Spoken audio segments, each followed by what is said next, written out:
Hello and welcome to Newsmakers. I'm your host, Nancy Lewis. Today we're going to be talking about prosecutorial authority. We're here today at Truman Medical Center's Kansas City's Essential Hospital, and we're here with Kansas Secretary of State Kris Kobach. Thank you for being here. Great to be with you.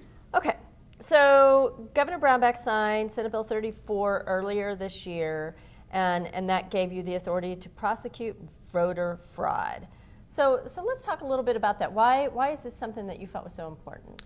Well, Kansas had already taken steps to really secure our election system. We became the first state in 2011 to require proof of citizenship when you register, plus photo ID when you vote, and we had security for mail-in ballots.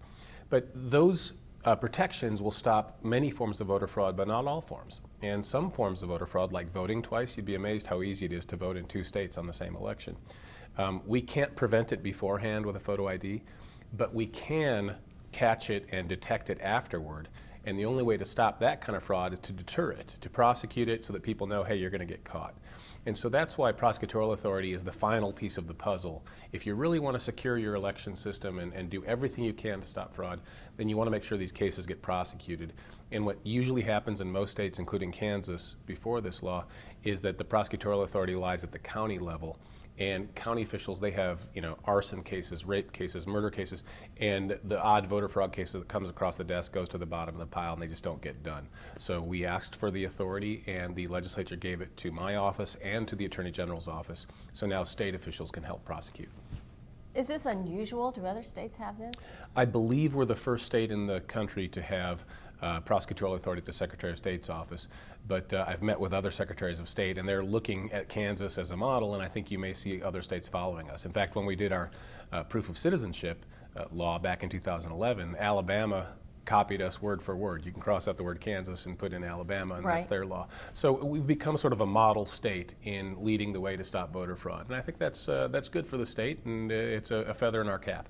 So let's talk about how many cases you think that you may be able to prosecute through this. I know from 1997 to 2010, there were only 11 confirmed cases of voter fraud in Kansas. How do you think that number is going to change? Actually, from 97 to 2010, there were 11 cases where I believe that number comes with the cases that were prosecuted. The total number of cases in that period was over 230. Okay. And so that illustrates the point I was making, is that so few of them actually get prosecuted because there weren't enough resources being brought to the table. Right.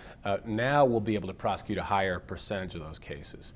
I think we'll see probably in the next few years, we'll see in this first year, this fall we'll be rolling out a few cases, a handful of cases from the 2010 cycle when the crime was committed in 2010. The reason we'll be prosecuting those first is because there's a statute of limitations, and so you have to prosecute within 5 years. All right.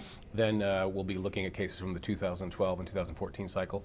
Over the course of the next few years, you'll see more than a dozen cases where we'll be bringing a prosecution against the individual.